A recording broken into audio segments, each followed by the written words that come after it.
यदि भगवान राम को इंसाफ मिला है तो भगवान बिरसा को भी इंसाफ मिलना चाहिए। भगवान बिरसा मतलब क्या? सीएनटी कानून 1932 का खतियान। अब कानून की धज्जियां उन कलेक्टर ने उड़ाई है, उन कमिश्नर ने उड़ाई है जिन्होंने सीएनटी के कानून से प्रभावित जमीनों को गैरों को लूटने का मौका दिया है। जब भाई भाई में बंटवारा हो चुका है और जदीद छोटा भाई अपने बंटवारे के पक्ष में खड़ा है, ये कौन सा बाहरी मित्र बताइए कि मर्यादा पुरुषोत्तम रामचंद्र वह मुगल के काल का था, 1528 का था। उसका समाधान कब हुआ? आज संवैधानिक राष्ट्र में, आज कानूनी मान्यता प्राप्त राष्ट्र में। कहां से हुआ? सुप्रीम कोर्ट के जजमेंट से हुआ। जब मुगलों के काल की समस्या का समाधान सुप्रीम कोर्ट के माध्यम से अगर लोकतांत्रिक देश में हो सकता है तो भगवान बिरसा को इंसाफ क्यों नहीं मिलना चाहिए? यदि भगवान राम को इंसाफ मिला है तो भगवान बिरसा को भी इंसाफ मिलना चाहिए। अब आप कहेंगे भगवान बिरसा मैंने क्या? अरे सिंपल, भगवान बिरसा यानी छोटा नागपुर टेनेंसी है। यदि भगवान राम को इंसाफ मिला है तो भगवान बिरसा को भी इंसाफ मिलना चाहिए। भगवान बिरसा मतलब क्या? सीएनटी कानून 1932 का खतियान। अब आप कहेंगे कैसे? तो इतिहास पढ़ने वाले हैं आप। सीएनटी कानून क्यों बना? भगवान बिरसा मुंडा की शहादत के बाद बना, उनके आंदोलन के बाद बना। उनका आंदोलन क्या था? डिकुओं से। डिकू माने क्या? जो इस भूभाग में रहने वाली भाषा को नहीं जानते, जो इस भूभाग में रहने वाले जंगलों पर्वतों पहाड़ों को नहीं जानते, जो इस विभाग के फसलों को नहीं जानते, जो बोली चाली व्यवहार को नहीं जानते, वो डिकू है। और भगवान बिरसा की लड़ाई डिकुओं के खिलाफ थी कि हमारे जमीन पर, हमारे जंगल पर उनका कब्जा ना हो। यदि और राम जी की लड़ाई भी जमीन का, राम जी की भी लड़ाई जमीन का और भगवान बिरसा की भी लड़ाई जमीन का। तो यदि सुप्रीम कोर्ट भगवान राम के फैसले को आज लोकतांत्रिक तरीके से हल करते हैं तो हम चाहेंगे सीएनटी की तमाम जमीनें जिन पर कॉर्पोरेट ने कब्जा किया है, जिन पर बड़े बड़े उद्योगपतियों ने कब्जा किया है, वह मुक्त होनी चाहिए। तभी भगवान बिरसा को भी अधिकार मिले। हमने क्या गलत कहा भैया बताइए? हमने कोई गलत बात रखा क्या? हमने कोई गलत आर्गुमेंट पेश किया? नहीं। भगवान बिरसा की लड़ाई भी जमीन के टुकड़े के लिए थी। उनके मरणोपरांत 1908 में सीएनटी का कानून बना है। तो सीएनटी कानून में आने वाली तमाम जमीनें सबसे पहले, चाहे एफसीआई रहे, चाहे हार्लर रहे, चाहे कुछ भी रहे, खाली करनी चाहिए कि नहीं? अरे हम थोड़ी कह रहे हैं भैया, ये तो भारत का संविधान भी कहता है, अनुसूची 9 कहता है आदिवासी का जमीन गैर आदिवासी नहीं खरीद सकता है, एक दलित का जमीन एक गैर दलित नहीं खरीद सकता है, एक पिछड़ा का जमीन गैर पिछड़ा नहीं खरीद सकता है। तो यारा बलिया छपरा दरभंगा वाले कैसे खरीदा जी? कहे जी क्या गलत है? आए ना, कौन डिबेट करता हमसे? आए कौन डिबेट करता है? बैठाइए, डीसी को बैठाइए ना जी, डिप्टी कलेक्टर ऑफ डिस्ट्रिक्ट को बैठाइए ना, आइए डिबेट कीजिए। कानून का कत्ल हमने नहीं किया है, कानून की धज्जियां हमने नहीं उड़ाई है।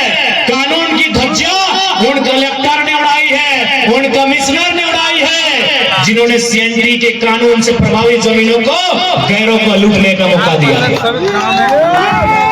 संविधान का कत्ल उन्होंने किया है क्योंकि संविधान के अनुसूची 9 में साफ साफ लिखा है सीएनटी की 3 अध्याय, मुझे नाम कंफर्म नहीं हो रहा है, शायद अध्याय 18, अध्याय 8 और 10 या 12 है जो अनुसूची 9 में शामिल है, जिसमें साफ साफ लिखा है एसटी का जमीन गैर एसटी नहीं खरीदेगा। तो बताइए जीरा गोड़ा और भूदा में एसटी का जमीन आरा बलिया छपरा वाला कैसे खरीदा? आप मत सिखाइए कानून का बात मत सिखाइए। इन लोग को लगता था कि झारखंडी लोग खाली हड़िया मड़िया करता है। आइए ना, पीएचडी का स्कॉलर खड़ा है आपके सामने, आइए ना, कौन डिबेट करता है? आइए ना, चुनौती देते हैं। अरे झारखंड की नहीं, हम नेशनल मीडिया को चुनौती देते हैं। आइए डिबेट कीजिए, कौन असंवैधानिक है ये बात कीजिए। माननीय सुप्रीम कोर्ट के आदेश से अगर श्री रामचंद्र को इंसाफ मिलता है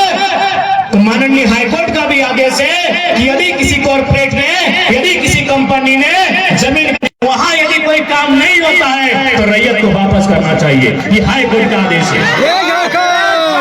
क्यों आप हाई कोर्ट के आदेश का पालन नहीं करेंगे? कानून की बात आप करते हैं, कौन से कानून की बात करते हैं? जिस कानून का आपने मकड़े का जाल बना के रखा है कि छोटा सा मकड़ा फंस जाएगा लेकिन बड़ा मकड़ा चीर के निकल जाएगा। किस कानून की बात करते हैं भाई, आप बताइए। यानी इससे पहले झारखंड के लोग सरल स्वभाव के थे, आप लगातार कानून की बात किए, कानून के माला में पिरो के रख दिए। आ जाइए, आप किस कानून की बात करते हैं उस कानून की बात करेंगे। यदि संविधान की किसी ने धज्जियां उड़ाई है, तुम तमाम डिप्टी कलेक्टर के डिस्ट्रिक्ट ने उड़ाई है, वो तमाम डिविजनल कमिश्नर ने उड़ाई है, उन तमाम जो IAS है उन्होंने उड़ाई है, जिनकी नजर के सामने CNT जमीन को तार किया गया है।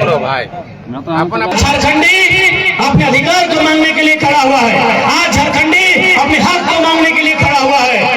यदि आप हक अधिकार को समझौते से देते हैं तो ठीक है, नहीं तो याद रखिएगा ये धरती आंदोलन की धरती है। जाइए अंग्रेजों से भी पूछिएगा कि जब बंगाल ने नतमस्तक होकर स्वीकार किया था, जब बिहार ने बक्सर युद्ध के बाद और बंगाल ने बैटल ऑफ प्लासी के बाद अंग्रेजों को स्वीकार किया था, उसी समय हम लोग अंग्रेजों को कभी चुहार विद्रोह में, कभी तमाड़ विद्रोह में पेंट में 1 नंबर कराए हैं। अंग्रेजों से पूछ के आइएगा।